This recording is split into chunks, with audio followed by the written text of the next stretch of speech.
জাতীয় কবি কাজী নজরুল ইসলামের পাশে সমাহিত করা হবে ওসমান হাদিকে। সিঙ্গাপুরের চিকিৎসাধীন অবস্থায় মারা যাওয়া ইনকিলাব মঞ্চের মুখপাত্র শরীফ ওসমান হাদির মরদেহ ঢাকা বিশ্ববিদ্যালয়ের কেন্দ্রীয় মসজিদে নেওয়া হবে শনিবার। সমাহিত করা হবে কবি কাজী নজরুল ইসলামের পাশে।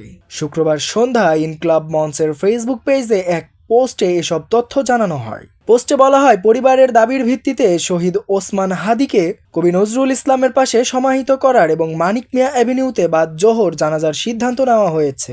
এর প্রেক্ষিতে আজকের পরিবর্তে শনিবার মিছিলসহ ভাইকে সেন্ট্রাল মসজিদে নেওয়া হবে।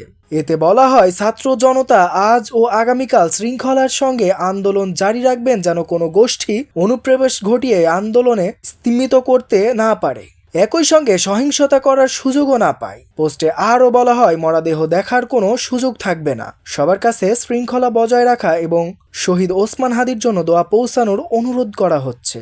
এর আগে সন্ধ্যা 5টা 48 রাজধানীর হজরত শাহজালাল আন্তর্জাতিক বিমানবন্দরে হাদির মরদেহ বহনকারী বিমান বাংলাদেশ এয়ারলাইন্সের ফ্লাইট BG585 ফ্লাইটটি অবতরণ করে। পরে বিমানবন্দরের 8 নং গেট থেকে অ্যাম্বুলেন্সে করে তার মরদেহ হিমাগারের উদ্দেশ্যে রওনা হয়।